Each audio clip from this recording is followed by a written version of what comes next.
from the 37th parallel on America's haunted highway, it's Pixelated Paranormal, your guide to the unusual and the strange.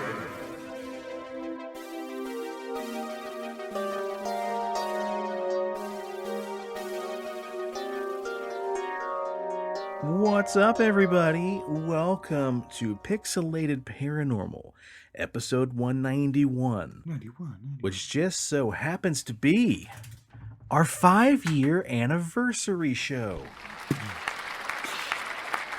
Well, happy anniversary, fuckers. Man, 5 years. it is pretty crazy, dude. Gross. 5 years of doing this podcast. Our official anniversary date would be May 8th. Hopefully everybody survived and you're listening to this, because on May 8th there's also a giant chunk of a Chinese rocket that is hurtling back down towards Earth. It's unmanned, uncontrolled, and it's like the size of what would Rob say, like a 10-story building? Not sure if you boys knew about that. I did not know about that. Yeah, it's some pretty scary stuff. Where is it projected to fall at? Well, we don't know yet. That's also a large part of the problem. They sent a rocket up, oh gosh, when was it? Last week sometime, I think. And they don't know. The rocket itself is supposed to come back down, but it's completely uncontrolled. It's completely unmanned. It's called the Long March 5B that launched on April 29th, part of the Tianhe space station that orbits around the Earth.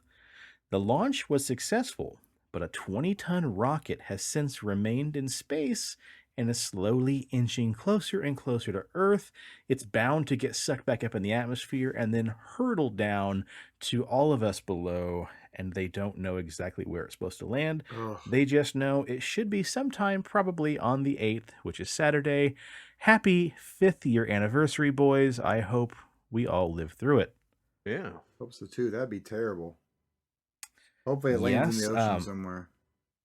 Yeah, unfortunately, it's not the last time this happened. A year ago, on May 5th, 2020, China launched the same model of rocket on a mission that was intended to test out the experimental crew capsule for a future manned mission to space. It reached a height of around 5,000 miles before returning down to Earth, but they controlled it all the way. However, it did partially break apart, and a 36-foot long piece of metal landed in Africa. Damn. Can you freaking imagine? You know what's crazy? Just having this conversation this past week is, that whole SpaceX launch met up at the space station stuff, and I'm assuming you guys heard about basically this rocket that had these astronauts in it, like barely missed like a big piece of space trash. And I mean, like, and barely missed it to us is like, it's like 7 miles, which to us is like very far away. But in space, it's like a hairline. It's nuts. So during that time, they're interviewing people, and of course they're going to go to the media boy Elon Musk, and he makes a comment about like people are going to die. It's going to happen. It's whoa. I mean, but think about that though, dude. Like, he's right. Like, his vision is to get people to Mars. Do you really think that no one's gonna die on that mission? Do you want to know what? So what he means, is we're just gonna get to Mars by climbing on the stack of bodies. No, like he means like in order, like astronauts, they're just like military servicemen and women. Like, they do this for the honor of their country, and even more than that, the honor of humanity and advancing human life. And when you take that oath and you take that responsibility and that honor, you put your life on the line. Like, the dangers and the risks. So Elon Musk saying that, like, it's so true. Like, do you know the first thing they're going to build on Mars? A graveyard. A hospital. Oh. A graveyard. Okay. A memorial. Because people are going to die on the journey there. It's going to happen. Like, there's a new movie called Stowaway on Netflix. A lot of this, Netflix is doing this whole thing where it's like a new movie each week. Okay. I've been kind of a lull on movies, not being able to focus on movies lately. Like a few that I'll start, watch, stop, watch, stop, watch. You can tell that these are just like straight to DVD movies. You know what I mean? And Stowaway, These are Stowaway is kind of like that. Yeah. These astronauts have been given a mission to go to Mars, and they're on this space station, and they're going there to cultivate and all this stuff, and things are going wrong, and I don't know, it was just really cool to see. Like, we're gonna start seeing more movies of that because that's such a prevalent topic right now. And Yeah, but sure. just to see that, like, and then that got me thinking. And be like, you said this thing about China. This Chinese rocket is falling back down to Earth. We don't know what the hell's going on. They launched the rocket because there's no communication between the different space agencies in the world. They can launch whatever they want. There's no, no one owns space, so they launched up there. Something goes wrong. They could have a catastrophic event up there. They're embarrassed about it. They don't want to report it to America or the rest of the world. You know what I'm saying? And China's just like, it's the Russians. Yeah, like, or that, or like nothing like scandalous or like war, like, greedy, shady shit. Just like, well, I don't know, man. I would argue that like we're kind of in the middle of a very light second space race right now. Yeah, that's like, what Mars is the target. That's what I'm saying. Is that's what we're getting to, and then because of that, they're launching this shit up. If a catastrophic event happened, they don't want to be embarrassed. They don't say anything. They're real secretive. Our guys have to, or Russia's or anybody else's, when they're trying to advance their space technology, their mathematicians and all their scientists and shit have to, do all these calculations and stuff, and then they don't know what space trash is up there. That's what I'm saying. Is if something happens and they're told that they don't have previous knowledge that something happened here, and then maybe because of gravity and they're out, I'm not a scientist or anything, so I don't know how all that shit works. But like, we're not scientists. If space trash moves to another area, if that's a possibility or something, because of the access to the planets and stuff, they have to constantly put all that in, all them calculations into, and they have to adjust that on the fly. Like, it's so like space trash is going to be an issue, and people are going to die. Yeah. Like, it's terrible, but it's in the name of advancing humanity. You know what I mean? Like, so right.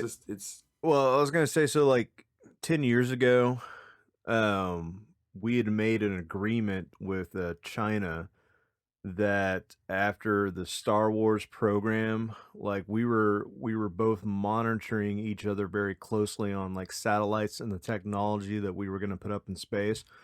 My uncle actually graduated from MIT and worked for NASA for like 8 years and built some of the first satellites that went up there. And he said that in the late 80s, when we were putting satellites up there, that he literally could zoom in with their camera lens on a guy at a beach in California and read the headline of, the newspaper that the guy was reading. Like, that's how good the technology was. And that after he left the program, he's like, you think about that was in the 80s. That was like, almost 30 years ago that technology has advanced a lot. So about 10 years ago, the Chinese had actually developed a orbital that could blow up and dismantle satellites. And we made an agreement like, whoa, buddy, you can't make that shit anymore. But they went ahead and they did it anyways. And they started blowing the shit out of their satellites that they weren't using and created all this space debris. So being, conscious of what's going on, they said, okay, America, we got you. And they built these little tiny robots that would disperse from like their satellite and go in and clean up the space trash. But then the American government's like, no, you can't fucking do that. Like, you guys are too advanced right now and you're outshining us. And so they put a lid on it. So space trash wouldn't be a problem if America wasn't being butthurt about the Chinese. Some Fifth Element shit. Yeah, the Chinese are number one. Droids come out. Yeah. They have like little brushes. Just a bunch of whistling BB-8s and stuff like that. Yeah, that's cute. Well, that's the problem we have right now is, as of today, they were saying the Pentagon here in the U.S. is trying to monitor the best they can on this reentry of this object. But so far, they've decided at this point, we are not going to shoot the giant space laser we have to destroy it. We're going to kind of see how this thing, goes. The giant space laser. Yeah. But they did say that they are going to hold China accountable if anything goes wrong. Well, yeah, no shit. Like, if we're going to get lucky if it falls in the ocean. I don't know the statistics, but I mean, I just hope hopefully they can let people know. Yeah, somehow. You get like a 30-minute warning. Who knows, all right, guys, man. we need you to clear out an area of about 30 miles. Yeah, look, if SpaceX can create a rocket that can re-land itself after, like, it breaks away from the module, like, come on, China. Like, you guys have been stealing technology for years now. Like, you guys couldn't, like, go into Elon Musk and steal that shit and make it better. Yeah, there's only one way to do that, Preston, and that's called Inception. Yeah. Right. Scary Terry, bitch. Yeah, no shit, yeah.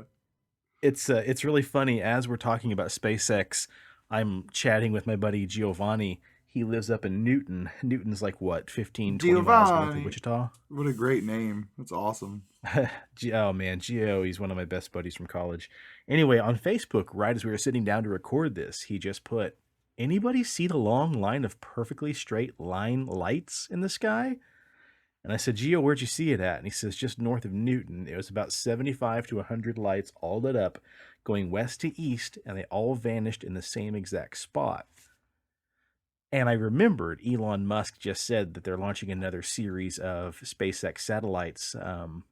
Oh gosh, when was it? Yesterday or the day before? Somewhere around like the 3rd or 4th of May. Mm-hmm. And that's exactly what it is. Like, people are still tripping. I mean, I don't understand it. Like, you have your finger on the news. Everybody has Twitter practically. How do you not know this is going on? Yeah. But yeah, they're being seen from Vegas to Utah, Colorado, Arizona, here in Kansas, Like and everybody's freaking out. Yeah. That's so cool. You can see like this perfectly straight streak of lights going up. It's called science. That's funny. I texted him and I was like, yeah, man, it's most likely Elon Musk sending up the SpaceX satellites. And he's like, oh, maybe that's just it. And then all these people are like, I don't know, man, I think it's aliens. And someone's like, I saw the exact same thing. What is this? And then, no, he just tagged me on a Newsweek article talking about sending up the SpaceX satellite. Oh, look at us. Well, anyway, boys, cheers to 5 years. It's been a blast. I'm very thankful to be, going through this with you both, and also with Rob. I wish Rob could have joined us on this episode, but hopefully he'll be coming back here pretty quick for a few episodes. But quite an adventure. Oh, yeah, man. I'm out. Peace. Yep. Boom. That's all Steven wanted. Hit that benchmark, baby. Now, Presto, do you want to talk a little bit about your adventure you just had on your forearm? Yeah. So, last Thanksgiving, we were sitting around and watching TV, and Dad was getting bored with whatever was on, and so he's like, you got anything new on Vudu? And I said, well, I got this Ink Masters that I'm watching. And so we put that on, and, mom and dad are late 70s. And so as we're watching it, mom was like, oh my God, tattoos are so trashy. Look at all those tattoos up and down their arm. I can't believe. So Dad had looked over at me and kind of rolled his eyes, and I said, "Hey, Pops, I'll make you a deal. If I ever get a tattoo, I'll get an American traditional army skull and put Big John Wiener on it." And he got a big shit-eating grin on his face, and Mom's like, "Oh, you just do that to piss me off, wouldn't you, John? I can't believe you're encouraging this." So Dad passed away in January. You make your mom sound like an old lady. Yeah. So, Dad passed away in January, and that got me thinking, like, well, fuck, I got to get this, I got to get this tattoo now. And the April 23rd, or not April 23rd, March 23rd, no, April 23rd. It was just a couple weeks ago. And I was getting ready to go out of town and propose to the missus and make it official. And that Friday, Hey, real quick, thank you for calling her the Mrs. and not the lady. Yeah, it's graduated now. Didn't you know? Yeah, is that what happens? Yeah, we graduated, and so I decided before that weekend, I would go ahead and book the tattoo, and coincidentally enough, the tattoo parlor was right across the street from St. Francis where Dad passed, and so I was like, oh shit, this is a sign. Like, let's get this done. And so Jeffrey and I went in, sat down, and I was sweating bullets the whole entire fucking time, like nervous as shit. I'm like, oh my God, what am I doing to myself? And needle touched the skin, and I'm like, this is fucking nothing. Like, I can't believe I was being such a pussy about this. And now I have a American traditional army skull smoking a pipe, and it says Big John Wiener on my arm. So. Oh, awesome, man. I love it. Yeah, it's pretty dope. It's truly a pretty badass tattoo, man. And he would have loved it. Yeah, for sure, dude. And then, and now you got a wiener on your arm, which is tight. Yeah, I got a wiener. I got a wiener on my arm. And so we got home afterwards, and Mom was like, let me see it.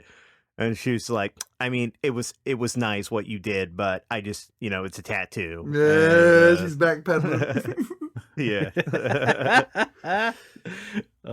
Hey, what can you do, man? I'm 36 now, and my mom is just now. I don't think she's as upset when I get tattoos as the very beginning. Yeah, it used to be I'd get one and she'd get really kind of irritated. Well, I wish you wouldn't do that. And now I get one and she's like, well, that's pretty neat. Like when I got the Mars Attacks tattoo for my grandma, I think that was like my third tat, and I showed it to her, and she's like, it's beautiful. Like, just the amount of detail is just insane. Your grandmother would have hated it because my grandma really did not like tattoos. But yeah, I don't shudder anymore before showing my mom my tattoos, so that's a good feeling. Sweet. And the only problem, Presto, is just you're gonna want more. Yeah, I know. It's like a Pringles can. Once you pop, you can't stop. So I already got a couple ideas rolling around for like the next 3. So Pringles sound good. Yeah, I know. Yep. Well, I want to make another announcement here real quick, and this is for our very good friend Corey. We've mentioned Corey on the podcast before. Boys, what do we say when somebody says Corey? Fuck Corey. There you go. But in this case, no, let's celebrate Corey. Ooh, miso Corey. Miso Corey is also the other catchphrase.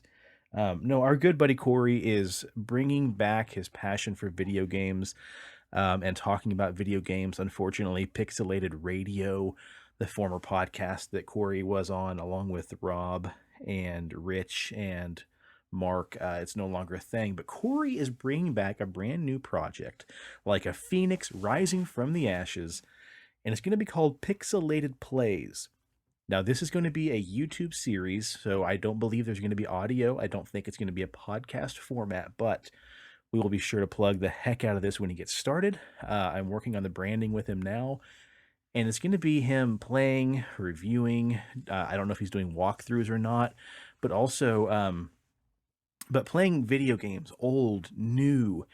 And during some of the episodes, he'll actually be doing an interview with his friends talking about, why specific games mean so much to people, what they loved about it. And I'm excited for it. I'm incredibly stoked. I think he'll be getting that started very soon.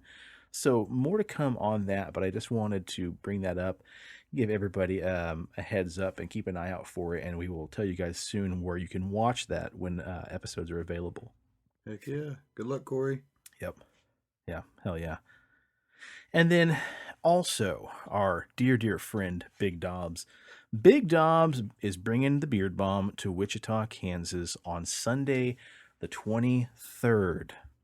Downtown Wichita, I believe it's down in the Old Town Square. There's going to be what they call like a pop-up market or a pop-up shop.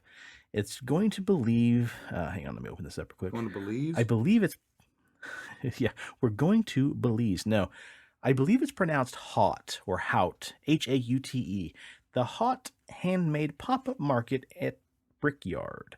It's going to be downtown. It's going to be tons of really awesome items, kind of like an open-air market. There's going to be arts, other handmade items, Big Dobbs is going to be there with the beard balm. I believe it's going to be right by Public at the Brickyard.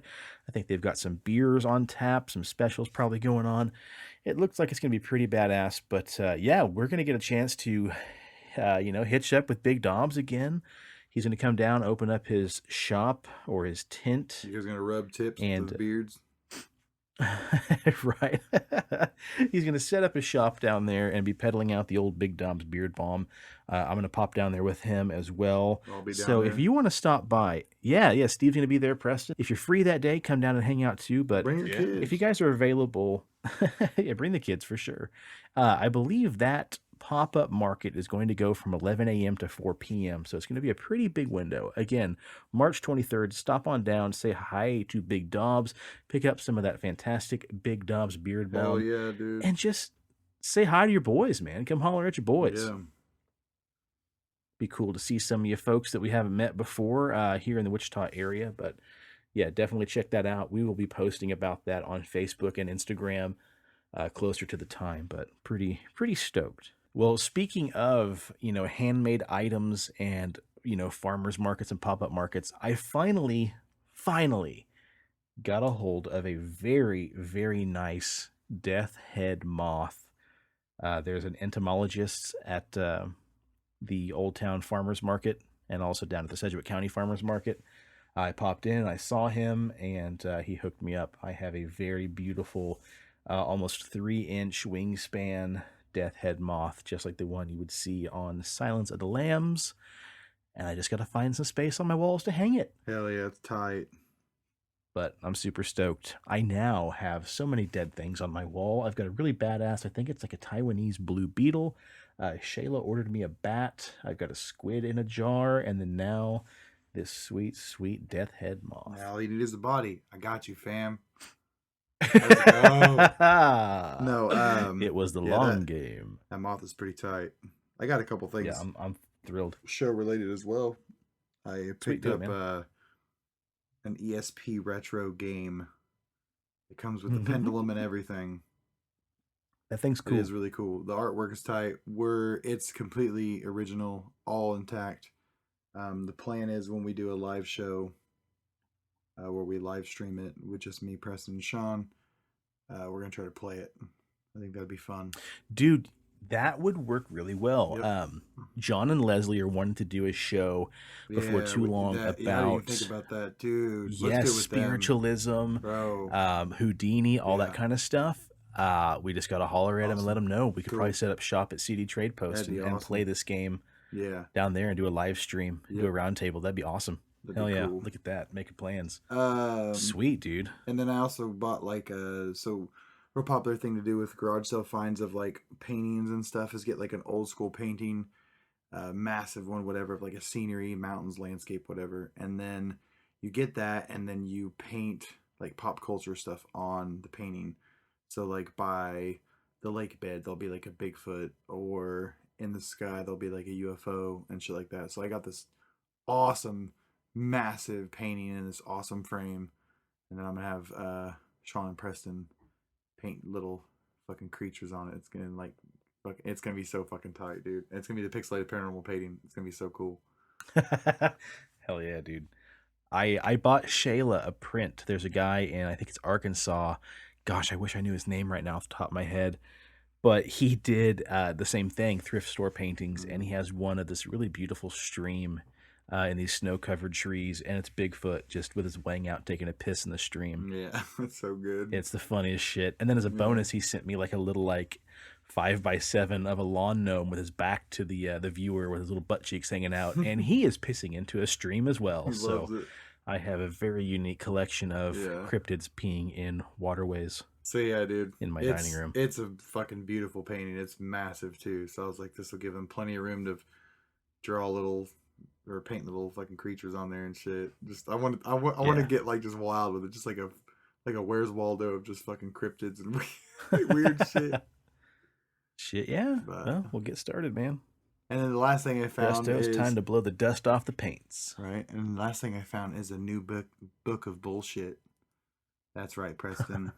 I have a new book. Lay it on me, baby. That's right. It's called The Bigger, Badder Book of Bullshit. Yeah, it's called Unsolved Mysteries of the Past by Reader's Digest. This is actually a really famous book, Quest for the Unknown. I picked this up at a yard sale for $2. Damn. It was previously owned by a Vern and Ella J. Riggs of Wichita. I love that shit, dude, so much. I love buying paranormal books from used bookstores or garage sales and having the person's name in it. It's just so fun. I don't know what it is about it, but I think it's truly awesome. So when I picked this book up at this yard sale, I was like, what in the Preston is this shit? Because the very front page is just this pyramid with like flames around it, like the Eye of Sauron. I was like, what is this? Fuck yeah. So in this book, as I'm turning the pages like a savage, these are some of the contents. The Eternal Quest.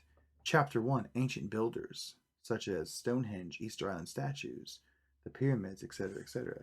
Chapter 2, Secrets of the Deep. The Haunted Submarine, UB-65, the Flying Dutchman, the Platine Light, the Mary Celeste, etc. Chapter 3, Treasure Seekers. etc. Treasure Seekers. El Dorado, the Tutamo Treasure, the Lost Dutchman Mine, etc. The Holy Grail. Ooh. Chapter 4, Breaking the Rules. This is where we like to see. State motto. The bad boys of podcasting. Communications with the Dead. The Fox Sisters. Chapter 5, Windows in Time and Space. And it's like UFO abduction, doppelgangers, etc. So I don't know. This book's pretty dope. It's got a bunch of pictures and really cool articles and theories and shit. So it'd be pretty interesting just to pick a chapter and do a little thing about it. You know what I'm saying? So. Yeah, man. You talked about treasure. I don't want to ruin the subject, but our friend Mindy did send Steve, you and I, an article about some treasure we need to talk about this year too. Mm-hmm. This summer we'll have to dive into that. We'll pop open your book there and then delve into the topic Mindy sent us too. I still have it bookmarked, so I have to jump into that. Hell yeah. Well, folks, I mean, we're already almost half an hour into this episode, as you can clearly tell. Maybe you spoiled yourself and looked to see how long the recording is. This episode is a big old beefy boy, so you're going to want to strap in. We haven't even hit the actual news stories yet, so this is old school, holy shit, 2-hour long Pixelated Paranormal, to celebrate the 5-year benchmark, to make up for all the lost or short episodes we've had recently. So just strap in, because we're about to go on a pretty wild ride of some of this weird ass news going on lately. Before I get into it, anybody else got any more updates or announcements at the top? Keen. All right, cool. Well, boys, our first story takes place in Colorado, just a little ways west of Kansas. Colorado cult leaders' mummified remains have been found in a house, and 7 people have been charged with holding the dead body. Colorado police have arrested 7 people in connection with the discovery of the mummified body that authorities believe to be the leader of a spiritual group cult called Love Has Won. Amy Carlson, 45 years old, who had led the group and was known as, quote, Mother God by her followers, was found dead in a home in the rural town of Moffett last Wednesday. And according to Fox News and several other sites I checked, Carlson's body was reportedly wrapped in a sleeping bag and then decorated with Christmas lights. That's some straight up Fallout 76 shit. I was about to say the exact same thing. The Temple of the Moth. Oh my god. One follower who was not charged told investigators he had taken in a group of people who needed a place to stay. Then he found the body in the back bedroom when he returned home Wednesday following a trip to Denver. He reported the discovery to police and said he believed the group had transported Carlson's body with them and then brought it into his home. Wow. All the way from California. The mummified remains appear to be set up in some kind of shrine and have what appears to be a glitter-style makeup around the deceased's eyes. And they said the position she was sitting in was consistent with someone transporting the mummified remains, so they believe they had this body for quite a while. Tom Perrin, a local coroner, told Fox News he believes Carlson likely died roughly 4 weeks before her body was discovered. Ugh. Toxicology reports are currently pending. 2 children, a 13-year-old girl and a 2-year-old boy, were in the home at the time of the discovery, and the 7 people who were arrested are currently facing child abuse charges on top of, well, whatever may have happened to Miss Carlson. According to the affidavits, the sheriff's office received many complaints from families across the county saying, According to the affidavits, the sheriff's office has received many complaints from families across the country saying Love Has Won is a brainwashing cult, stealing people and their money. The group is known to take people from all over the world into their, I don't know what you want to call it. What's another word for cult? A website and Facebook page for the group also appears to have been taken down, and a YouTube page connected to the group is still up, showing more than 7,600 subscribers. Wow. Carlson's followers believe she communicated with angels and that she was leading them to a great awakening. The Denver Post reported that the group established itself in southern Colorado in 2018, and they offer, quote, spiritual intuitive ascension sessions and sells spiritual healing products online. That's fucking wild, man. Yeah. I love stories like that, though. I mean, it's hopefully it was, natural causes. I don't know. She probably drank some Kool-Aid or some shit as a way to ascend or something. And then they would pine over her body. Maybe. Who knows? I don't know. I'd love to know more about it. Hopefully we'll feel bad hear for them cult more members, into man. the No one story. goes out wanting to join a cult. Very true. We still have an episode or two to do on cults, including, an interview with a guy who, I don't know if he tried out for a cult or he went out purposely to join a cult, but we got somebody who wants to talk to us about that. Well, anyway, guys, jump into the haunted Cadillac and let's cruise all the way over to France, where a farmer accidentally moved the border between France and Belgium while mowing his grass. A history enthusiast happened to be walking through the woods when he stumbled upon a strange-looking obelisk-shaped stone. He also noticed the stone had been moved 7.5 feet from the hole in which it sat. After a little bit more investigation, it turns out a local Belgian farmer had moved the stone because it was in the way of his tractor's path while mowing his property. The BBC News reports, in moving the stone, the farmer accidentally moved the official border between the two countries of France and Belgium. Both France and Belgium officials seem to have a laugh over the matter and taking it pretty easy-hearted. He made Belgium bigger and France smaller? It's not a good idea, said David Lavaux, the mayor of the Belgian village of a word I will not even attempt to pronounce. I was happy my town was bigger, but the mayor of the Bourgeois-sur-Roc didn't agree. The neighboring town's mayor, another name I will butcher, also seemed to be quite amused. We should be able to avoid a new border war. Local officials in Belgium are going to contact the farmer to see if he will simply move the stone back the 7.5 feet where it belongs into its proper place, and if the farmer refuses, only then will they issue the complaint to Belgian Foreign Ministry. On a serious note, though, there is a chance the farmer could be criminally charged if he fails to move the stone back to where it properly lays. If he shows goodwill, we won't have a problem. We will settle the issue amicably. AKA, we're going to fuck him up. But yeah, it's a little square pyramid-shaped obelisk that has some numbers carved into it, and he's just like, what the fuck is this?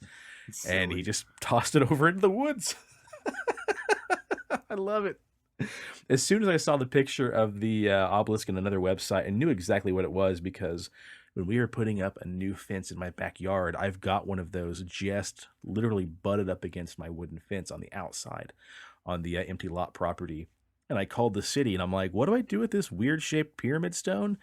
And the lady's like, Shove it yeah, up your don't ass. touch it. Right. You can ride it all the way to the courthouse where you can pay a fine. Yeah. No, yeah, it's an old school property line marker. And so she said just you can butt your fence clearly up onto it, make it flush, but you cannot move it and you cannot disturb the soil around it.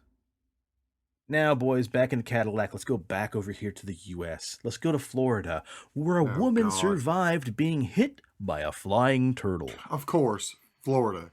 Again, we've already talked about this happening once before, but yeah, you're right. Daytona Beach, Florida. It's not unusual for rocks and other debris to crash through windshields and injure drivers or passengers. But a turtle in Daytona Beach? A 71-year-old woman riding with her daughter on Florida's Interstate 95 suffered a gashed forehead Wednesday when a turtle smashed through the windshield of their car, striking her. Her daughter pulled over and got help from 911 and other motorists. According to the 911 recording, they were both surprised by what they discovered. "There's a turtle in here," the man can be overheard saying. "A turtle? An actual turtle," the daughter says. The gash drew a lot of blood, but the woman was not seriously injured. The turtle was likely crossing the interstate when it got picked up and kicked out into the air by another passing vehicle, a la Mario Kart. "I swear to God, this lady has the worst of luck," said the daughter to the 911 dispatcher as she tended her mother's injuries. The turtle, on the other hand, had the best of luck. It only had a few scratches on the shell and was otherwise uninjured and was released back into the nearby woods. Now, before we leave Florida, how about one more story? I don't know if you guys saw the video that I sent you last week to watch, but another Florida woman says she actually caught footage of what she believes to be a baby dinosaur running through her yard. Dude, Florida is on some other shit.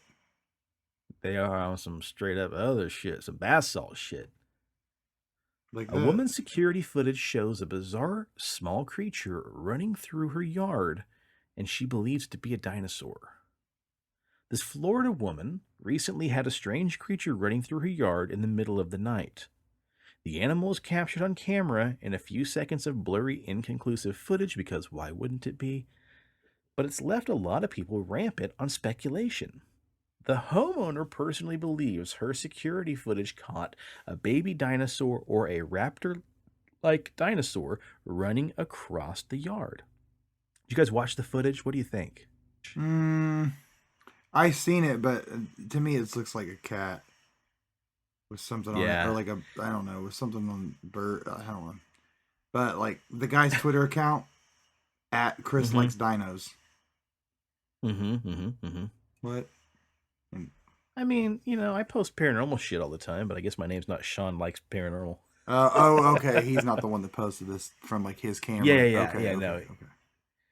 Yeah, he found it and reposted the story from another Fox 5 New York News or something like that. It's kind of weird. The video looks like a cat, man.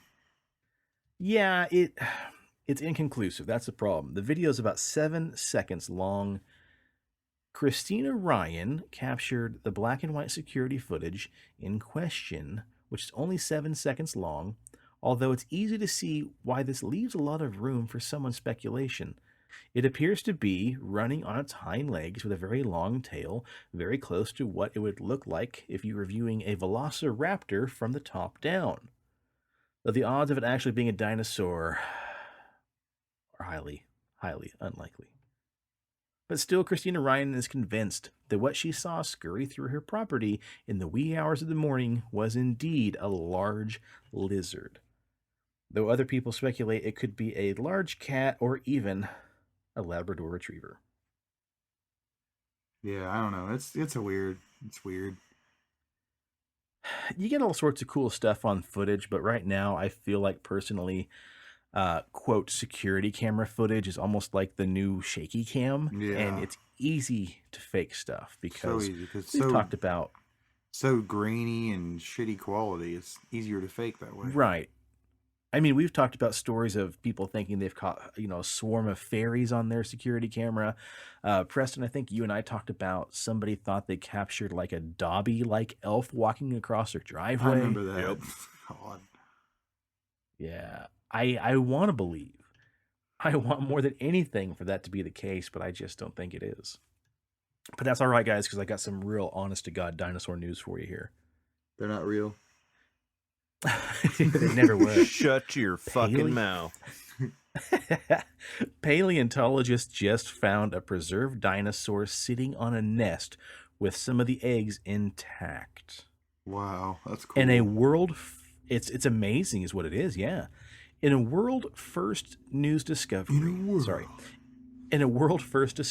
scientists in China just unearthed a 70 million year old preserved dinosaur that's found sitting on top of a nest. What's more interesting, though, is of the 24 eggs in the nest, they were all intact, with 7 of them still containing undamaged embryos. Jurassic Park. Welcome to Jurassic Park. And then we all rewind and say, wait a second, maybe it was a velociraptor in Christina Ryan's security footage. Damn, scientists believe that this oviraptor died while sitting on top of the nest just before the eggs were able to hatch. I don't know what else you can say about that besides welcome to Jurassic Park. It's truly an amazing find, but also the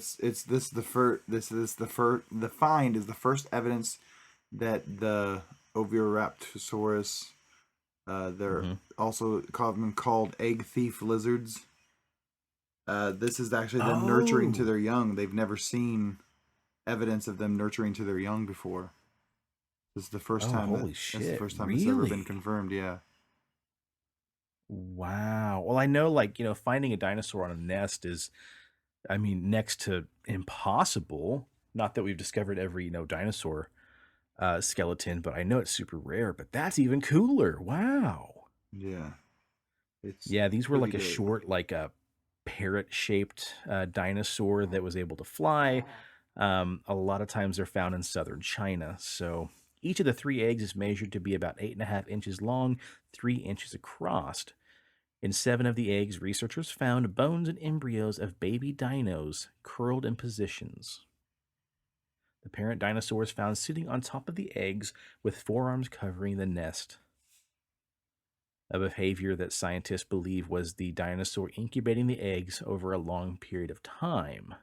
And most likely she just passed away during the incubation. Oh. Yeah, that's kind of a bummer. That's pretty wild, who knows, man? Maybe we can... Yeah! If nothing else, it's a badass, discovery. I think the question is, what do the eggs taste like? Well, yeah, and what can Elon Musk do with them? Elon Musk! The first thing we're going to build on Mars is a cemetery. The second thing, Jurassic Park.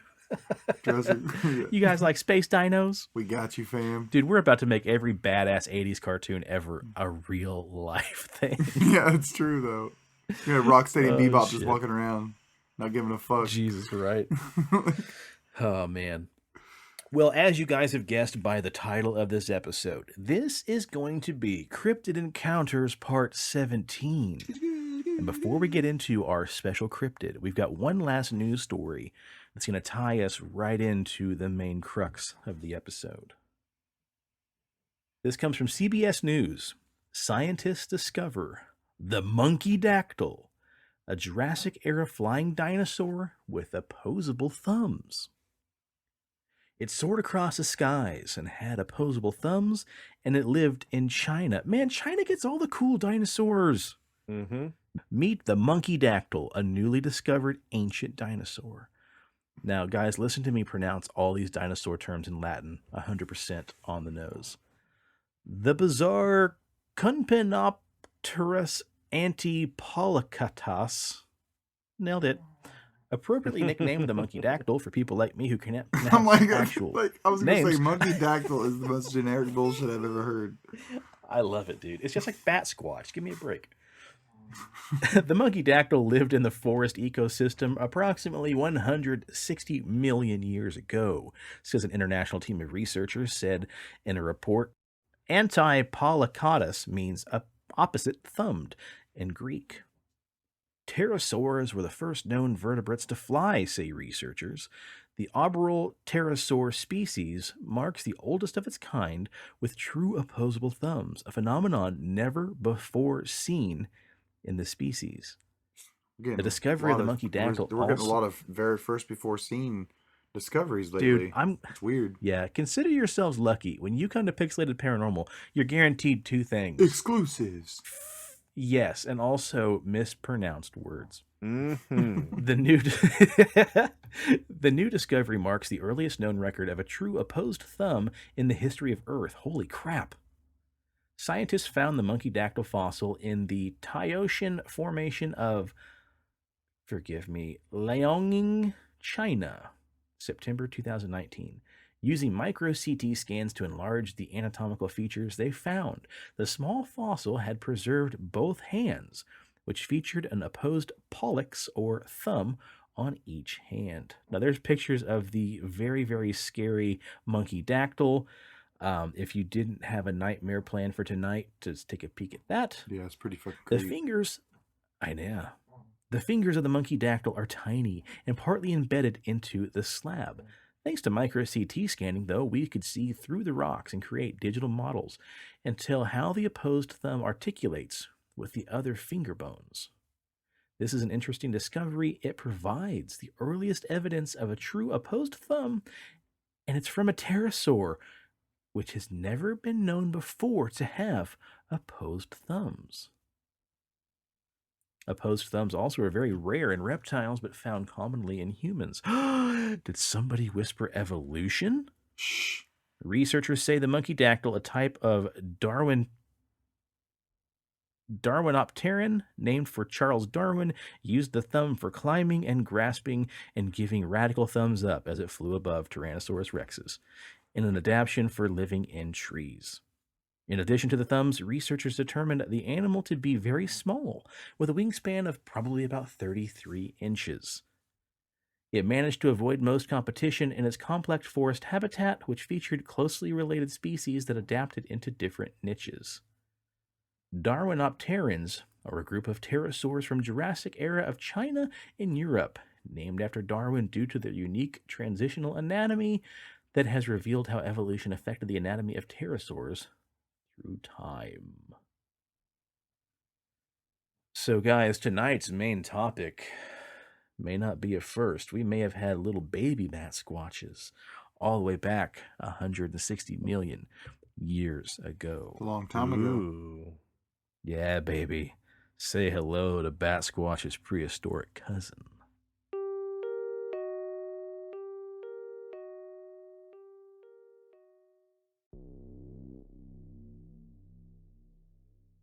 The cool spring air cut through the leaves of the rustling trees as the hunter and his son stalked their prey. The shoulders of the buck rippled as it walked, bobbing and weaving through the brush, and then it stopped and it lowered its head to take a drink from the creek. With his breath steadied, the hunter raised his rifle and centered his sights on the otherwise clueless prey, and then he held his breath as he gently squeezed the trigger. And then, in an instant, the deafening sound tore through that cool spring air like thunder, ripping apart the clouds, and a great shadow enveloped the hunter.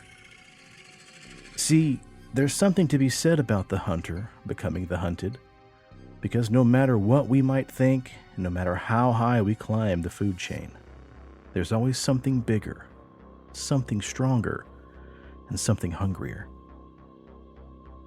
And in an instant, the otherwise clueless prey felt the pain of hellfire as the razor-like talons gripped his shoulders, tearing the muscles as it effortlessly ripped the prey up off the ground. The boy screamed and fell to his knees in the grass as he looked up to see the nightmarish whirlwind of fur and wings, as the monster stared down at him with its burning yellow eyes as it pulled his father higher and higher into the sky. The boy cried, and the buck lowered his head and took another drink from the creek.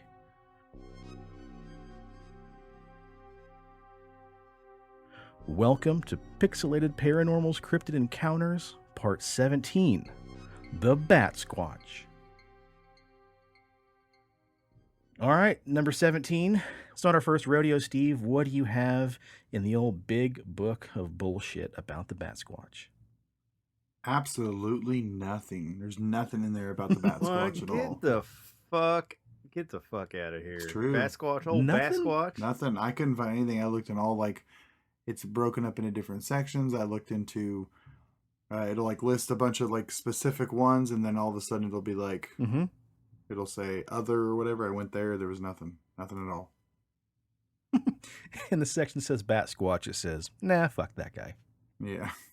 Well, that's all right, because you were able to include an amateur sketch That's right. of the creature. That's right. So I thought it'd be a good idea before I knew what this thing is or what anything about it. I was like, you know what? I was like, I think it'd be pretty cool to like draw what I think this thing would look like. Yeah, I think you nailed it. And so if you look in the visual companion, you'll see what the amateur sketch looks like. It's pretty ridiculous. And now I wish that the other 16 times we did Cryptid Encounters, we started off with, Steve, draw what you think this is. Yeah, we'll do it from now on for sure. It's fun. Okay. Hell yeah. Are those like a set of titties in the background, Steve? What is that like little V-shaped booby object behind the old BatSquatch? What do you think? Like the little W down there. Bat titties? I don't know. That's a bat. That's a bat. From Atari, maybe. That's what a bat looks like. So I think it's perfect. It's got little bats that follow it around, and it's got the big feet on the bottom. It's got a gate. You did a good job. This is actually a pretty decent job of what exactly BatSquatch is described. I was pretty. I'm not a good artist at all. I was pretty impressed with my flocked abilities of bringing the flocked. Yeah, you did give it texture and fur. I did. I was impressed enough, Steve. I said I should get that tattooed on my arm. Like I'd rock that. That's a nice little. So ridiculous. There you go. Yeah. Steve, you might beat me as far as designing something that somebody gets tattooed on their body. All right. Oh, man. Well, we're here to talk about BatSquatch. It's one of the funnest cryptids with, ironically, maybe the least amount of information about it. I had to dig deep for some of this stuff, but that's okay. Because while we're talking about the BatSquatch itself, I will be drinking a delicious BatSquatch IPA from Rogue Brewing Company. Motherfucker. I'm drinking an IPA too, but I'm drinking Rearranged. Ooh, that's a good one. Well, to get into the story of BatSquatch, we actually have to do a little history lesson, because just like Mothman and the Silver Bridge collapse, BatSquatch actually has his origins wrapped up in another horrific incident. So, located into the state of Washington, inside the United States of America, near the major cities of Portland, Oregon, and Seattle, Washington, is the towering behemoth we all know as Mount St. Helens, which also just so happens to be more than a simple mountain that stands over 9,600 feet tall. No. Mount St. Helens is actually a hulking, active volcano. Have you guys seen that in real life? Mount St. Helens? No. Yeah. Have you? Yeah, when I went to Montana, when you go up on top of Glacier Mountain, which is like the tallest mountain in that area, you go up there, you see Canada, you see like two or three different states, and you can see Mount St. Helens from there. It's fucking huge. Whoa, it's awesome. Really? Yeah. Huh. Well, shit. I mean, it's almost 10,000 feet. Dude, tall, I love mountains, dude, and like I would love to go to Mount St. Helens. Just be like, I went to a fucking volcano. What's up? Dude, let's plan a trip, us three, and while we're at Mount St. Helens, Preston can get the tattoo of your amateur sketch. We come full circle. Yeah, that'd be hilarious. Well, on the afternoon of March 27th, 1980, the ground surrounding the mountain had begun to tremble as a 2-month-long series of earthquakes began to echo from the belly of the beast, and steam began to belch from its peak. Now, the natural warning sign that was due to an injection of magma, which created a large bulge that fractured the inside of the mountain near the north slope, caused this whole thing to happen. Then on Sunday, May 18th, shit hit the fan, and just after 8:30 a.m., an earthquake ripped through the mountainside, causing the entire north face of Mount St. Helens to slide away, thus creating the largest landslide in record history. So, real quick, I'm going to interject. A lot of people don't know this, but when Mount St. Helens erupted, there was reports in the area that a bunch of Bigfoots were like leaving the area because, like, you know, like the lava landslide was like heading down and was like burning the forest, and so then the government had to go in and like airlift all the dead Bigfoot bodies out because they all got burned to death. I'm not trying to be a jerk. Where'd you read that? Is that a legit thing like you read? It was in a book that they were talking about like weird cryptid sightings around like earthquakes, volcano eruptions, and things like that. So like 4 or 5 people in the town, like as they were like, you know, moving away, they were like, yeah, there's all these fucking Bigfoots running through the forest and they all burned to death. And then a day later, the government came in with the helicopters and took away the bodies. Yeah. So I don't know much about this book because I haven't read it yet, but Max Brooks, the guy who wrote the, wasn't the zombie survival guide, Steve? Yeah, World War Z. Yep. Okay, yeah. He also wrote a book called Devolution or Devolution, and it's a first-hand account of the Rainier Sasquatch Massacre. And this book is a fiction that he wrote, but I want to say it may have to do with that as well. So I wasn't sure if like you heard this and you just misunderstood it for this book, or if that's like a legitimate story. Because if it is, we need to cover that. Yeah, no, it's a legitimate story. Like, Wow. I'll try to find the book so we can cover it, but it's like I feel bad because all these Bigfoots like died. The fucking asshole government goes in and it's just like, nope, not today, people. Like, come on, we could have given them like proper burials. Wow. Could have had a little Bigfoot memorial for them, but you just fucking turned their little crispy critters away. Holy crap, that's interesting. I think it'd be so cool to see lava in real life. Yeah, I think so. Not if you were the fucking Bigfoot, it wasn't. Yeah, not for Bigfoot or Big Feet. A bunch of them. Yeah. Right. Big footsies. Poor little fellers. I'm going to back up just a hair. Now, normally, Preston, you give us the pop culture rundown, but don't worry, I took care of it. Oh. We're talking about March 1980, boys. So on the radio, as you're driving around Mount St. Helens, you could have been jamming to Crazy Little Thing Called Love by Queen. Oh, Another Brick in the Wall, Part 2 by Pink Floyd. Or perhaps the greatest song of all time, Blondie's Call Me. I just like, these are like on my playlist every week. I'm still stuck in 1980 with the BatSquatch, obviously. Isn't that awesome? But here's what's even cooler, like, the music is fine, but it was a hell of a good time, all things considered. If you don't count the, volcano exploding, it was a great time for horror movies, boys. We've got movies in the theater right now, like Don't Go in the House, The Shining. Don't Steve, forget that. You and I, our favorite film of all time, perhaps, Humanoids from the Deep. Dude, I was just thinking about that movie yesterday. Oh my god, that was so fun. Yes. Oh, it's a great movie. Yeah. The Empire Strikes Back was in theaters towards the end here on May 17th, 1980. Awesome. And then you also had Dario Argento's Inferno. And then also, I want to say, Friday the 13th came out May 5th, 1980. Yeah, I was going to say Friday the 13th came out as well. Yeah. Yeah, so we had a lot of really good stuff going on. And The Labyrinth came out. Don't forget about that. Around the same time, really? Oh, no, hold on. I got confused. The Blue Lagoon came out. Wait. I saw that. Hold the fuck up. I saw that. How do you get confused? Now, the plot lines are very similar in those Forget about the baby. As I was scrolling through the list of movies, I saw the David Bowie hair, and I was like, holy shit, The Labyrinth. Then I went back, and I'm like, oh, no. No. That's not. Oh James no, that's Bowie, just Rod sorry. Stewart. That's too good. Yeah, It's just yeah. Rod Stewart. Wasn't Blue Lagoon that movie that everyone's going nuts because it had all that frontal nudity from the main dude and the girl? Yeah. So Steven instead forgets about the boobies. I don't even remember that Yeah. movie. Was that about It surfers? was pretty good. That's Blue Crush. Oh, Blue Crush, yeah. Wow, we are three uneducated Yes, swine. yes. Oh God. Well, on the afternoon of March 27th, 1980, the ground surrounding the mountain began to tremble as a 2-month-long series of earthquakes began to echo from the belly of this beast. Steam began to belch from the peak, and the natural warning sign was given due to an injection of magma, which created a large bulge, David Bowie, that fractured the Magma. inside of the mountain near its north slope.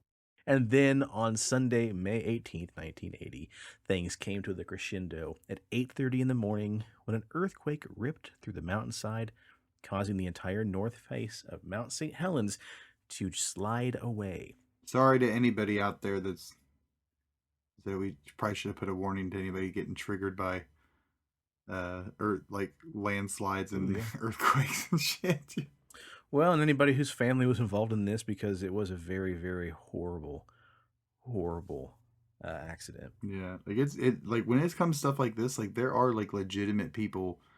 Like the example of this was my buddy Mike in Pennsylvania. His mom, Bonnie, she is terrified of tornadoes, and she knew I was from Kansas, so she just was like so just obsessed with asking about them. She thought they happened all the time. She was like, she's like, I could not drive through that state because the whole time I would be thinking one would just touch down at any time. Can you imagine if somebody had that fear? She thinks it's just raining tornadoes. Yeah. I'm not trying to be rude. That's just, it's that's just funny. like she's that scared about it, and like, so imagine like people that are scared of like landslides and like the actual earthquakes or stuff like that. God, that'd be terrifying. Ooh. Well, it was the largest landslide recorded in history, and the devastating landslide released a mixture of high-pressured gas, steam-rich rock, along with partially exposed magma from the volcano, suddenly causing the entire thing to explode in an eruption column that rose another 80,000 feet into the air. That's nearly 15 miles up into the sky. This went clear up into the atmosphere, sending a blanket of ash that would be seen covering the ground in as many as 11 different states and 2 Canadian provinces.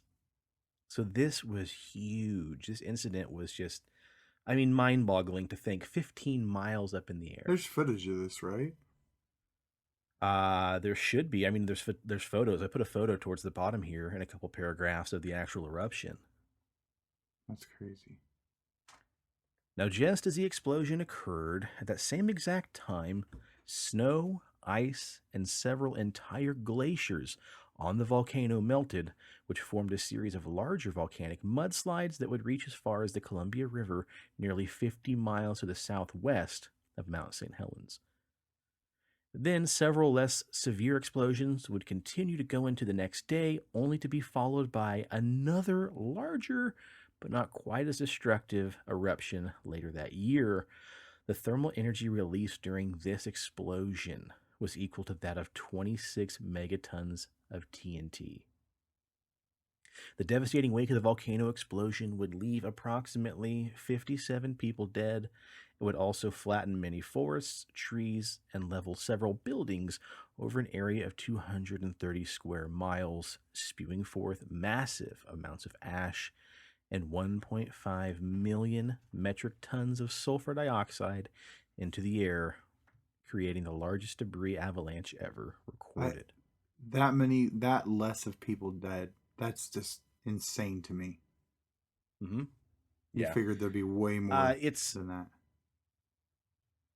Yeah, it was kind of bizarre. I thought the same thing too, because a natural disaster like that, I'm hoping that maybe they just had that much of a heads up. I don't know. It seems like it was, somewhat quick to happen. But again, we're talking about March to May. So you had, right around 2 months. So hopefully they began to evacuate and had the foresight that maybe this was about to happen. Yeah, I'm looking at a But the video right now. You can actually there's people that have went back to that area, and like this guy November 30th uploaded a video in 2017 of 37 years after the eruption, and going to like old installments that were there, and like little ghost towns and shit. And it's pretty crazy. Like looking how all the vegetation overgrown and stuff. It's pretty cool. The eruption was so explosively violent, it completely obliterated the entire top of the mountain, shaving the summit from the once 9,677 feet down to 8,363 feet, which left an enormous crater in its place. So the eruption itself blew off over 1,000 feet of the top of that mountain. That's nuts. That is crazy. That's nothing. Dad did that in Vietnam. Amateurs. Well, because Preston changed the tone, let's go ahead and slide things back into the paranormal, shall we, folks? But first, let's just say, rest in peace, an incredibly sad natural disaster. But you see, in addition to the eruption of Mount St. Helens releasing hellfire across the nearby land, something else was released into the sky amongst the smoke and the ash and the fire, the poisonous gas. Something sinister. Something that's arrival would unleash a series of rumors and a wave of fear that would spread wildly, just like the ash that rained down across the land. Tales of an unknown beast begin to fall upon the people of Washington and surrounding states. A beast with wings as long as 2 cars, bright, fiery, burning yellow eyes, and blue fur. Yes, that's right. The beast had blue fur. And then terror swept across the state of Washington. Now, see, if you look at that amateur sketch, it's not really gray. It's more bluish gray. Like a blue healer. Yeah, yeah. My God. Oh, good stuff. Fear continues to dominate the men, women, and children of this town as a dark shadow looms overhead. To date, 4 goats, 5 chickens, 2 cows, and our prized pig are unaccounted for. No humans are reported missing, but this is no measure for the never-ending toll placed on this community's pride and mental well-being. All Pioneer Day festivities were canceled last week, and with the recent loss of Priscilla the pig, scheduled dancing this Saturday presumably will fall prey to the monstrous being as well. Neither Police Chief Durham nor our mayor will estimate potential long-term effects of the continued attacks, but both were obviously saddened by the loss of Priscilla. Oh, Priscilla the prized pig. Damn. Well, let's size this bad boy up, guys. BatSquatch. The bizarre winged creature is reported to have 2 burning yellow eyes, a wolf-like muzzle, blue fur, sharp teeth, bird-like feet, and leathery bat-like wings that have been said to span to up to 50 feet across. And in addition, BatSquatch is said to be 9 feet tall and has the bizarre paranormal ability to affect car and truck engines as well. Now, even though it's never actually been directly linked with its earthbound cousin, the Sasquatch, the more ape-like aspects of the airborne cryptid have led many researchers to conclude the creature may in fact be a split in the evolutionary track from which humans and other hominids evolved, or perhaps even an evolution of the old Sasquatch itself. But I think we really nailed it earlier in the news, boys. It's just a pterodactyl monkey. Yeah, I think monkey-dactyl. the picture of it looks like something straight out of the 80s. Fucking what was big in the big in the 80s? Werewolves And bats. Yeah. Vampires. Cocaine. This is a fucking vampire Very werewolf. much so. Yeah, I mean, essentially, that's exactly what it is, dude. It's a flying werewolf. with some badass abs. Solved. Yeah, oh, man, this guy's just crunching like crazy. Yeah. I mean, you have to. Imagine soaring down, locking your talons on the back of a hunter, and then having to lift all that weight, just bring your knees to chest. You'd have to have some crazy ripped abs. Other researchers have contended that this animal may not be a flying primate at all, but instead a large, unknown species of the North American fruit bat. Having said that, though, the BatSquatch has been known to be a staunch carnivore due to numerous reports of cows, chickens, goats, prized pigs, all disappearing in the regions that have recorded reports of the old BatSquatch in their backyard. And explicit carnivory is not a known trait of any current species of fruit bat. All right, let's go with the first report of BatSquatch, shall we? Coming in from 1980, hot on the tail of vampires and werewolves and cocaine. And David Back Bowie's in 1980. bulge. What's that? And David Bowie's bulge. Mm-hmm. The first report of BatSquatch is from 1980 in Mount St. Helens. The beast's general description is of a great winged bat with purple skin, bashing reddish-yellow eyes, and a loud, deep-bassed yell. But is it real? Well, that remains to be seen. But it is harder to prove something doesn't exist than if it does, right, boys? Mm-hmm. So to further complicate things, it appears false BatSquatch information and potentially fictitious accounts have been found across the internet. Well, I tried to weed out as many stories as I could that sounded like bullshit, so let's jump to 1994. 94. From an interview posted in the News Tribune out of Tacoma, written by C.R. Roberts. Now, after a little research, boys, it turns out that both that newspaper and a reporter by the name of C.R. Roberts are indeed both real, which makes this account a little more believable about the old BatSquatch. In the article it says, "The engine died, the dashboard lights fell dark. Although he hadn't applied the brakes, the pickup truck he was driving stopped suddenly, abruptly, square in the middle of the road, there between the edge of the forest and the scrubby, clear-cut field. His headlights cut a hole through the night, and he sat there wondering what was wrong. And then he saw the feet. Coming down from the sky, he saw bird feet, clawed bird-like feet, then the legs, the torso, followed by the chest, and then the wings, folded behind the creature attached to its back, a broad set of shoulders. And then he saw the head, and that face. The creature, 9 feet tall, over 30 feet away. It had blue-tinted fur, yellow eyes, tufted ears, and sharp, straight teeth. With the dust raising, with a thud, the beast landed. Brian Canfield, 18 years old, held tight to his steering wheel. He was alone on his way home from Buckley to the isolated settlement of Camp 1, located in Mount Rainier at the foothills above Lake Copawasson. He didn't take drugs. He's a high school senior who's known locally to be a very average, normal kid.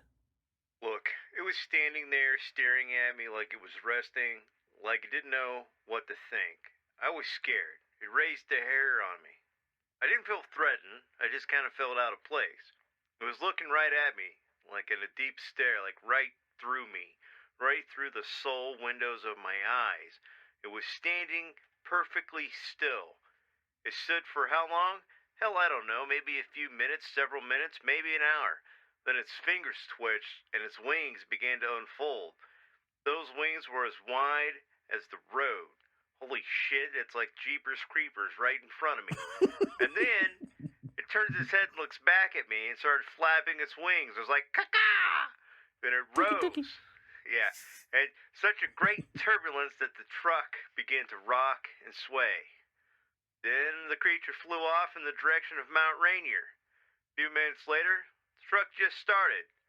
So I took off as fast as I could and got the hell out of Dodge. So this thing sounds like it's got the effect on motor vehicles, kind of like other paranormal encounters, you know, like UFOs, got an EMP device. that kind of crap. Baked into maybe his fucking so. flocked fur. But see, this wasn't the only account that year from 1994. There was another report of something very similar in nature happening when a local liquor store owner, avid mountaineer, and amateur pilot by the name of Butch Whitaker. Of course your name's Butch if you're a fucking pilot and you own a liquor store. Butch. He claimed that he had seen.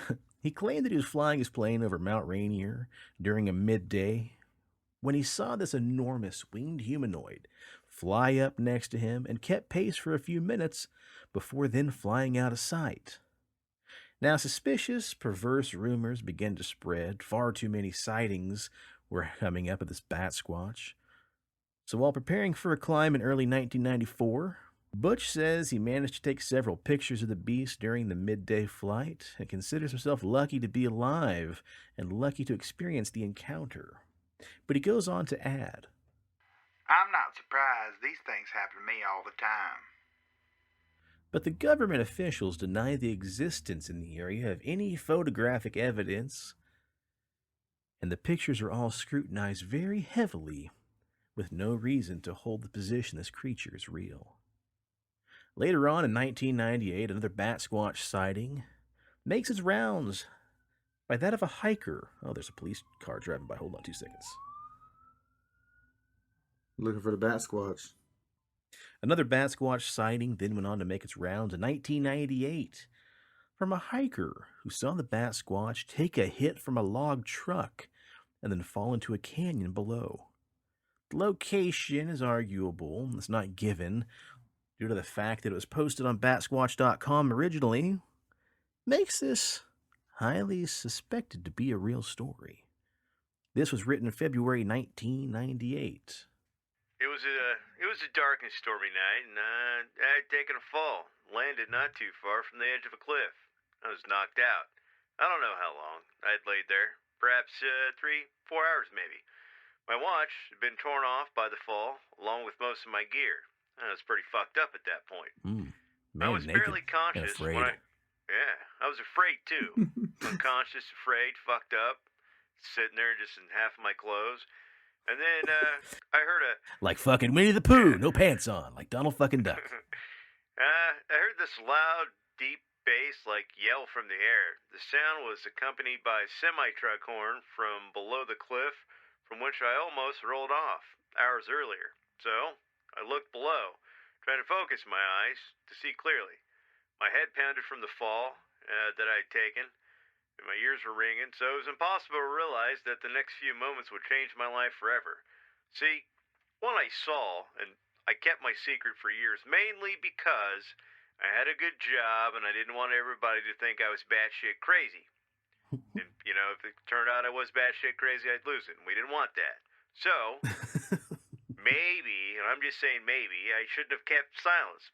My silence has caused the death of so many animals, like that prize pig, and put a town at risk, and I feel like an asshole about it. And you're probably asking yourself, a risk of what? Well, I'll let you be the judge. I'll not come out and, let my name be known. However, I will tell you what happened that night and the following days, and you can judge that and take it right to the bank. I was able to witness a logging truck filled full of Douglas firs hit a large object in the middle of a narrow dirt logging road. Thought it was a large stump at first sight, but the object, upon being struck, bounced into the air, like that thing zipped off like a UFO, and then it fell into the canyon below.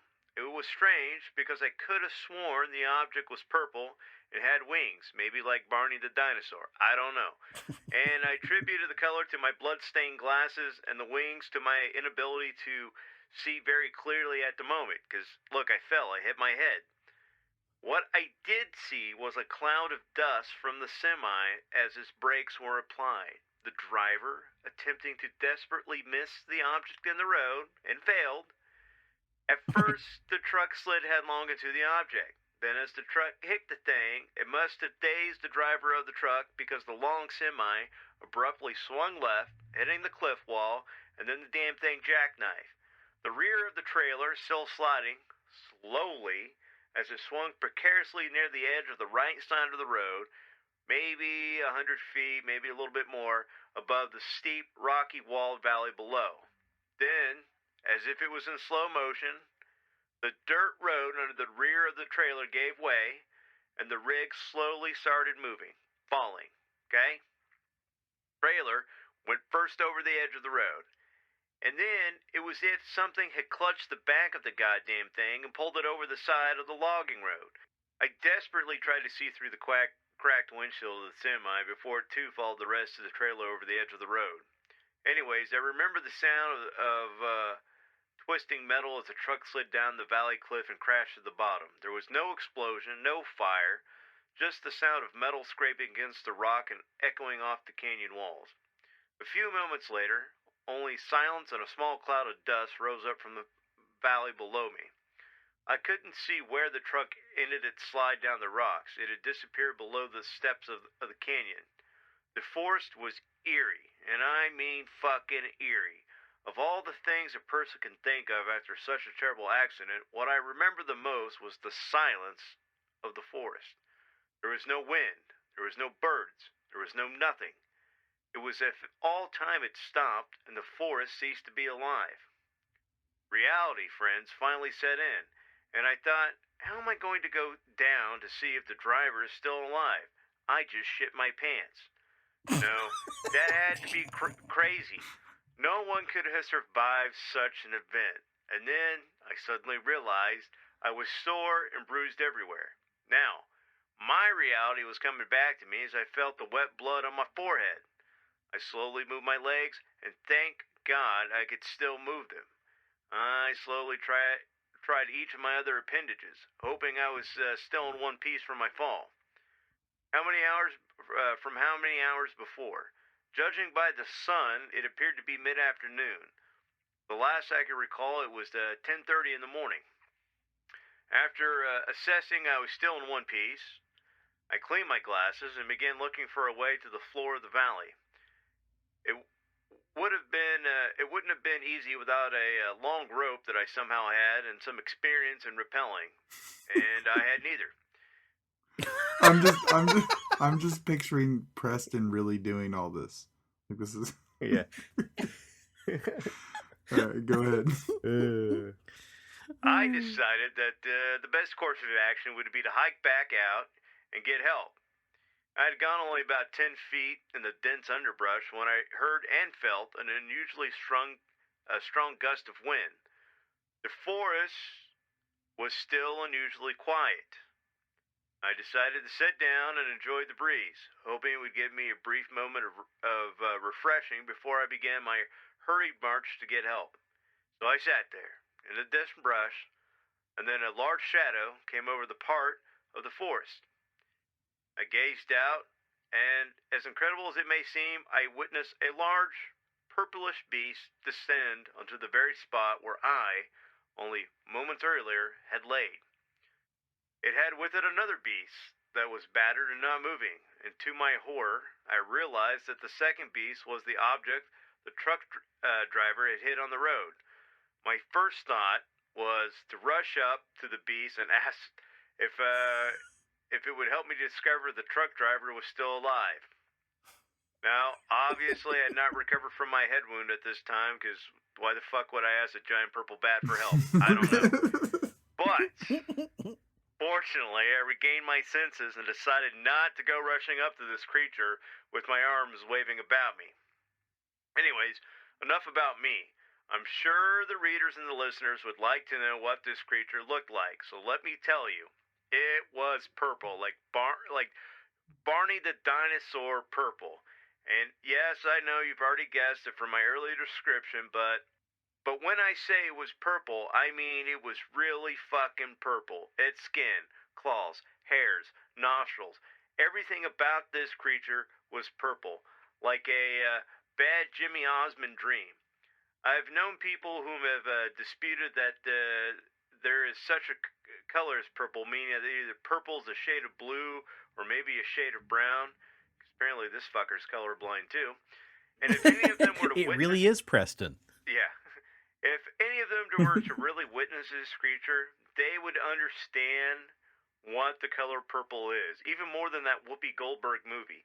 And I couldn't describe it as deep of a purple nor dirty purple, only a purple in its most purplish, purest form. The purple people eater. Like when doves cry. Yeah. It was a purple people eater. Come on.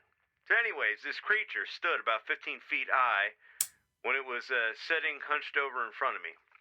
I later discovered that the creature would measure an easy 30 feet from head to bottom once it was airborne. And I say bottom because it didn't really have a tail. The head of the animal was unusually small compared to its massive body. The beady purple eyes would remind anyone who had the misfortune of seeing them, and believe me that this creature could be one of the rattan family, while other characteristics of the head also had many features of the rattan family. Being of noteworthy is the long pointed ears which protruded from the top of the creature's head. Now the nose was rather small, the most pronounced feature of the nose being its unusual color of purple. The most deepest purple you've ever seen. Now, I believe this is the only creature in the world that had a fucking purple nose. The wingspan of the creature, my God, it looked very small, as if it couldn't fly with such a wing surface. However, I later learned that once the creature was airborne, the wings extended out to form a wingspan of 40 feet. The most disturbing feature of the large beast was its hands. It appeared to have 4 sets of them. Perhaps I should clarify that I mean it had 2 sets of claws on the hands and then on its wings. About midway, another set on the torso, almost as if they were human. I didn't really notice the hands near the torso until another encounter with a larger animal the next day. The creature was very frightening to look at, and could almost be a cross between a large bat and a large furry human. I believe the most accurate description would be given by some of the local townsfolk, who later had the misfortune of encountering the beast, naming it BatSquatch. Well, perhaps I've mentioned too much. My worst fears are that I will be traced by email, and someone will know my location, thus making me a laughing stock of my community and ending my rather prestigious position within the city. If you would like to hear more of my story, you may email me. However, you should make any attempt to trace my email address. I will deny everything. This is like back in the day. Including the color purple. Didn't this come out? Wasn't this on the batsquatch.com back in like 98? Yeah, 98. Back when the internet was getting its feet. It was like everybody's all paranoid about privacy Dark issues. web. Yeah. Yeah, shit. Now, the rattan is a type of mouse, I believe. In 2009, the next report comes. 2 hikers on Mount Shasta in Northern California reported seeing what frightened them as a flying humanoid with bat-like face and bat-like wings that came flying out of a cave on the mountainside. One of the witnesses would describe the beast as follows. So me and my friend were hiking around Mount Shasta, and out of one of the crevices flew out this massive creature. I mean, this thing was huge. Huge. It was as tall as a man, as stocky as Hulk Hogan, and had leathery wings. I believe the wingspan was at least 50 feet on that shit, from one end to the other. I was holding up my camera, trying to get the shot, but I was paralyzed with fear as the thing flew by. I didn't get a picture. Damn it. What do you think this might be? Could it have been a pterodactyl? It was flying or gliding fast. It seemed to have the head of a bat. It was crazy shit. Thinking about it, doesn't have the head of a pterodactyl. I saw a picture of a pterodactyl, and the heads are not similar. I would think it had the head of a bat, or maybe more like a fox. That damn thing flew into a clump of trees and vanished. I heard you guys might be going back to Mount Shasta. If you do, please look out for this thing. Now, Mount Shasta itself is a whole nother topic we should probably delve back into because it has its own series of crazy-ass instances.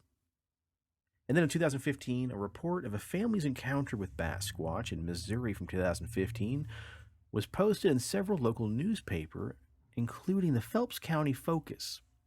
The incident was reported on MUFON, who investigated the encounter. A local family was driving down a dirt road headed to the Blue Spring Trailhead in Shannon County, Missouri, when the mother spotted the creature.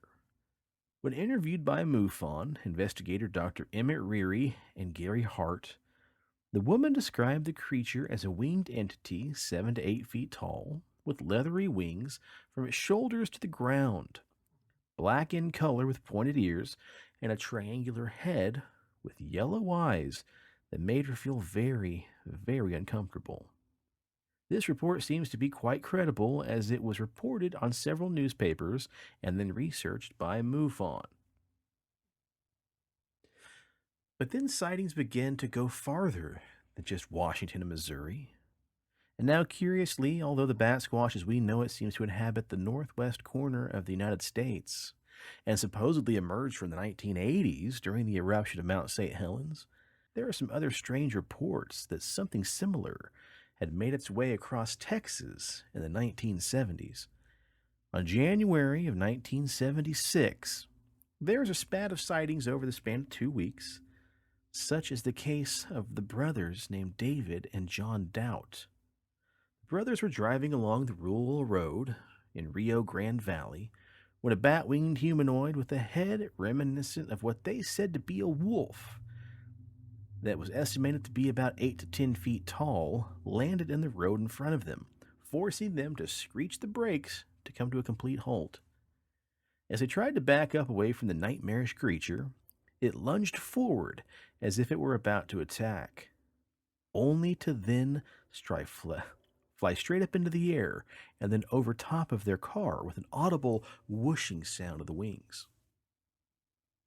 And in another case, a father and his son who claimed to be out hunting for deer in Hidalgo County near Houston said the creature had swooped down and grabbed the father and tried to carry him off, with the man only barely managing to escape, with the son shooting at it from his father's rifle. The man apparently was left very shaken, with broken ribs and deep talon marks on his body. But all things told, there were a total of 10 people who would claim to see a similar creature, including 2 police officers. It's unclear whether these encounters have anything to do with the BatSquatch as we know from Washington, but they're similar enough to be intriguing and similar enough to make you think the creature may have been around way before the 80s. So what I want to know is, when Mount Shasta exploded, did it release something that was imprisoned inside the volcano, or did this creature basically just fly by and get caught up in the updraft? Yes. No, okay, well, there you go, folks, definitive. Before Sean and I were, this week trying to figure out, like, okay, do we have time to do this episode? Because this was a Big Daddy episode, right? Yeah. And we were like, well, fuck, dude, we can't do it fucking another, like, all we've been doing is like news story episodes. So we gotta find a topic. And I'm like, all right, let me, hit my resources up and let me see what I could come across. And I came across another cryptid that we'll do next week. And in going down this deep, dark rabbit hole of this cryptid, it goes back to Native American folklore. And a lot of these areas have Native American folklore where they describe whatever creature it is as a demon. And these creatures would use like lakes, they would use caves, they would use mountains, and they would bury themselves deep within these habitats. And you would have to do like offerings, you would have to do all these different things. So there's what was that movie that came out in the 2000s about the group of people? They go down into the cave and they find like this I don't know, like undiscovered creature, and it fucking tears them all apart. Descent. The Descent? Yes, right. So there are all these places across the world, and Sean, we were talking about I said Chilean, but it's actually in Venezuela. There are these mountaintops that are so high up, and they're packed with actual dense jungle that the novel The Lost World by Arthur Conan Doyle, when he wrote that, he based that book off of like stories and firsthand accounts of climbers who decided, way back in the day, like, I'm going to be the first motherfucker to get to the top of this mountain. So they get to the top of the mountain and they saw these animals that hadn't been recorded yet in history because those areas were so isolated. Like, there's like giant spiders, there's like these fucking red birds, like the reddest birds you've ever seen. And then even now in modern times, like we're going into caves that have been untouched for millions of years. Like they've had no human contact. So we're discovering all these new, species of animals. So inside this volcano that's, you said, almost 10,000 feet up, who's to say that there wasn't a species of, monkey dactyls? Because, fuck, China can't always get the cool cryptids. Like, we can have monkey pterodactyls too, and maybe they were hiding out, like a small population was hiding out inside this fucking mountain, and then bada bing, bada boom, kablam, the mountain explodes, and then these creatures who are, like, deep inside these caverns, like, what the fuck? It's fucking sunlight. Oh, fuck, fucking prize pigs right there, and they're going down and swooping and hollering. And, wait, is that Blondie so, yeah, playing on the radio? I love Blondie. yeah, fuck. So, I think that, this is, not a paranormal creature per se, but, it's maybe one of those isolated incidents where you have this animal that has been secluded from, evolution for whatever reason. And then this event happens and they're now interacting with human beings. Huh. So, Well, it's funny you brought up the Chilean story because I have this book that we oftentimes kind of reference. It's called I Know What I Saw by Linda S. Godfrey, who also wrote other books like American Monsters. This is about modern-day encounters of monsters of urban legend and ancient lore. And it talks about this creature in Chile. She says it's possible that some of these sightings are actually misidentified big bats. But let's consider this May 7, 2000 story. It was an incident in Santa Elena, Chile. In this book, cited above, which is farther up in the paragraph, Ms. Rosales recounted the unsettling experience of a 33-year-old man named G. Alejandro Canales. Rosales says that Canales was walking home late one night after tending to rabbit pens, which he kept in another location, when he discovered something lurking in the darkness that seemed more interested in him than the rabbits. As a man made his way through the unlighted alley to take a shortcut, he felt something big flutter and land on his back. Alejandro screamed and tried to shake off whatever the unseen assailant was that grabbed him, so he grabbed a flashlight. When he turned around, the light revealed which was unimaginably frightening, a pair of shining golden eyes, accentuated with a mouth brimming with fangs, and its furry humanoid body, all which were clinging to the man's back with the aid of bat-like wings. The creature emitted a foul stench, and when the flashlight beam hit its face, the creature suddenly released its grip and flapped away into the night. Now this creature sounds like the winged humanoid, but a pint-sized version, mind you, of the BatSquatch, a flying wolf-like beast from Washington State, and countless other winged humanoid creatures were reported by eyewitnesses around the United States, including West Virginia's Mothman to the Jersey Devil of the Pine Barrens in New Jersey. It's hard to say whether the small pint-sized creature in Chile was a creature in itself or a juvenile version of a subspecies of the BatSquatch, or possibly something entirely new. So that's a fun little coincidence there that you brought up Chile. Interesting. Well, boys, if it's not a demon, what the hell is the BatSquatch? Well, we got two opinions here. The first is that the BatSquatch might just be an extra-dimensional creature that dropped through a rift and got stuck here. If the first sighting really was close in proximity to Mount St. Helens eruption, then it's possible the force of the blast may have ruptured the time-space continuum, allowing something to get sucked through. The other option is the BatSquatch might actually be an alien. Consider that Brian Canfield's truck died without any reason or explanation and then restarted after the BatSquatch left the area. It just so happens to jive pretty close to other UFO and alien encounters. So it doesn't seem completely out of the ordinary that a UFO may have dropped off the BatSquatch to do a little recon mission work before it flew off, thus allowing old Brian's truck to start back up. Or it could simply be another giant unknown species of bat that just so happened to inhabit a cave in the side of Mount St. Helens. But no matter how you slice it, boys, the BatSquatch is a creature that has truly made its way into our hearts and our beer cans alike. But there you have it, folks. Cryptid Encounters the BatSquatch. Jeez. Yeah, it felt good to do one of those again. It's It's been fun. a while. Yeah, hell yeah. Well, folks, we hope you enjoyed it. Big old beefy, extra supersized episode. We're going to get back to doing more of those, so just brace yourselves. Well, Steve, why don't you plug the social medias and we'll get out of here. All right, check us out on Instagram, PXL Paranormal. That's where all the visual aids for each episode go. You definitely want to check out this. Including your Wow. eyewitness You want to see that amateur sketch. artist recreation. Let's go.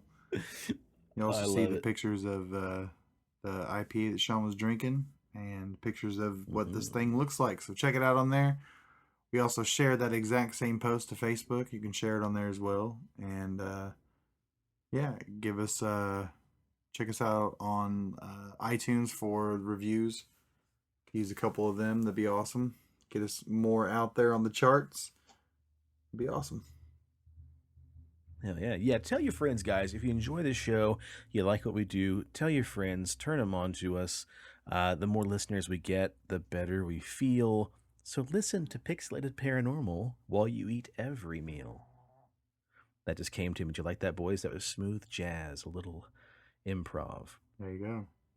Yeah, and then don't forget we're on YouTube because the last time I brought this up, we were at 87 subscribers. Now we're all the way up to 92. Shit, girl. That's pretty fucking yeah, that's pretty close to 100. So spread the word, do what you can, and next time I sign on, folks, I want to see and we'll be 100 doing subscribers. Ooh. We'll be when we do the ESP game, we'll be videotaping that, so that'll go up on our YouTube as well. So be on the lookout for that. Yeah, we want to do some more stuff. We Yeah. can actually, record and then have you guys actually see our beautiful shining faces. And don't forget, if you're in the Wichita area on Sunday the 23rd, stop on down to that open market I was telling you about. I believe it's going to be in downtown Old Town Square. We'll post links, we'll post the address and more about that closer to the time. But yeah, stop on by, say what's up to us. You can meet us in the flesh. I'll have a handful of stickers on me that day. And then get a chance to meet the man, the myth, the bearded wizard himself, Big Dobbs.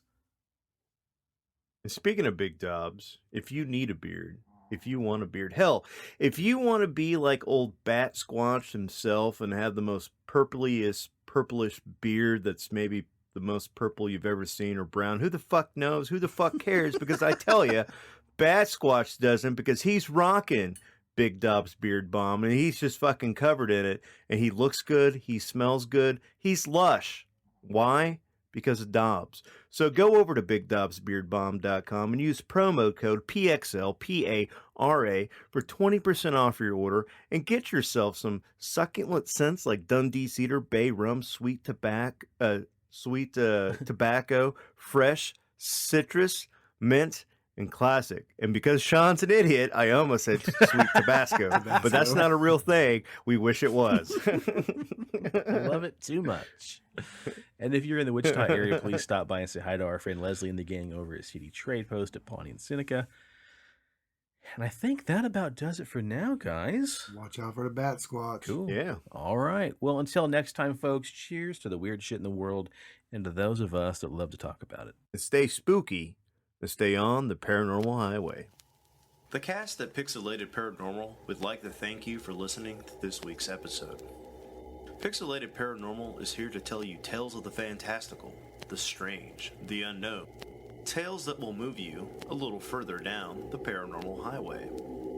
If you'd like to share your own listener story, we would love to hear it. Email us at pixelatedparanormal@gmail.com.